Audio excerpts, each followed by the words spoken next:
My loves, this is part 2 in a little 3-part series I'm doing called What in the Woo? I would like to offer possibly a fresh perspective on how to work with the term inner child. I will probably be talking about inner child work for the next 15 to 20 years.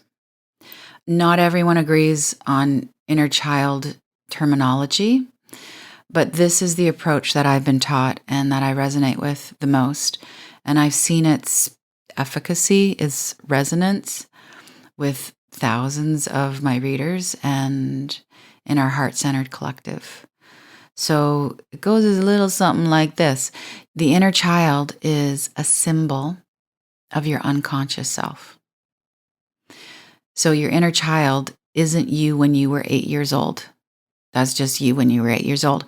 Your inner child is just a really effectual term for the part of us that hasn't healed yet.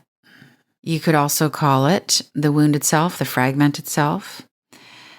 It is interchangeable with the ego self or the shadow self, the stuff in the basement of your psyche, also known as the seemingly excessively needy part of ourselves.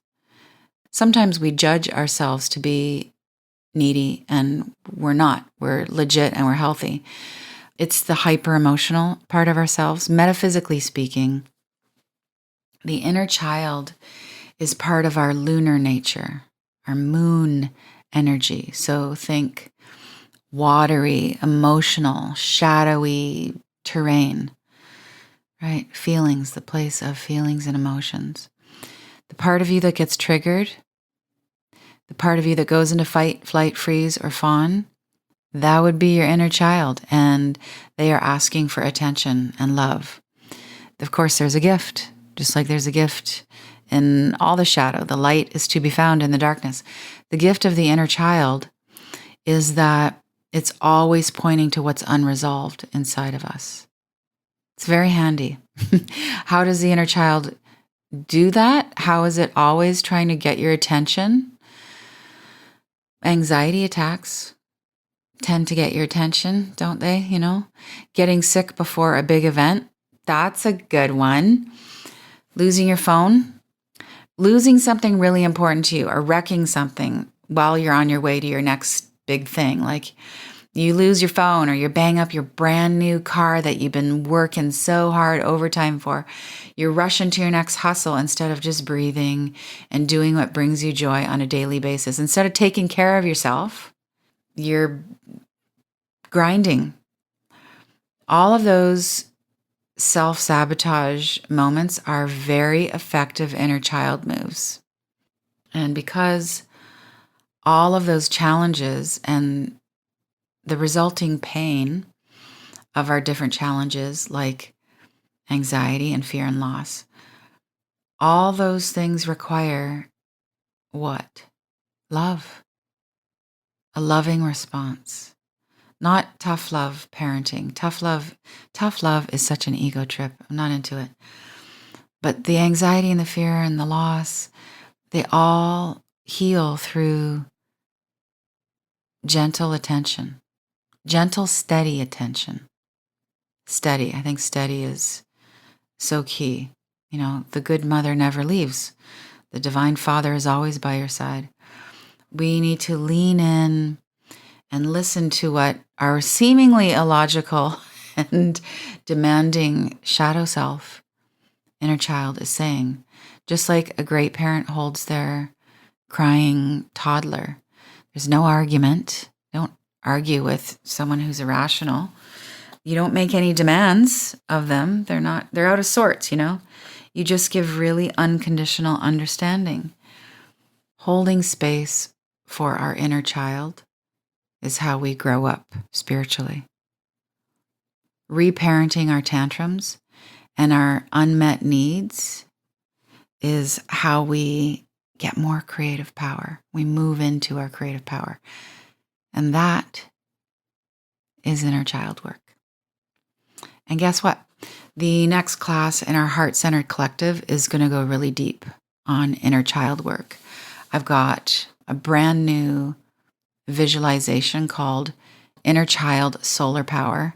as usual, all of our visualizations and meditations work with nature imagery. This one's really simple.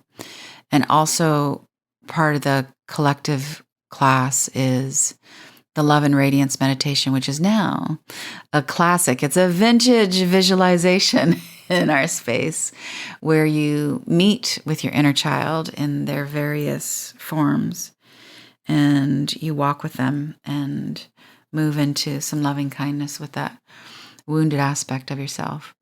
And I'm doing something new this month.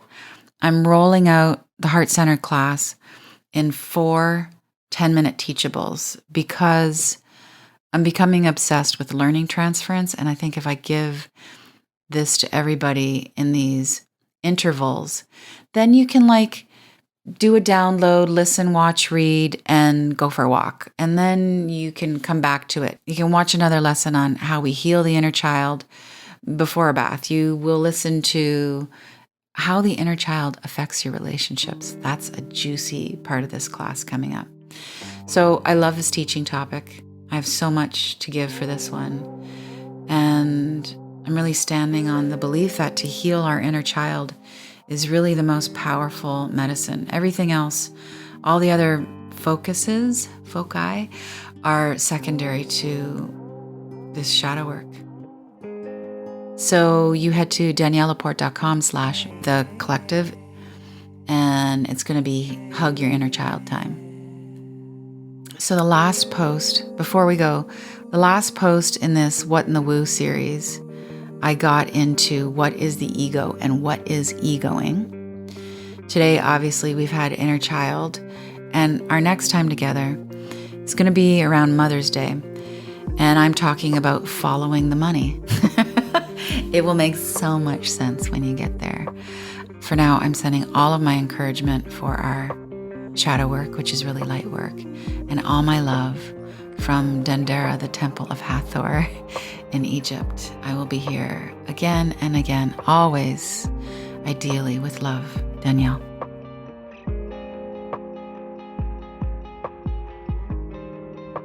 Thank you so much for listening, for feeling, for spreading the word. With love.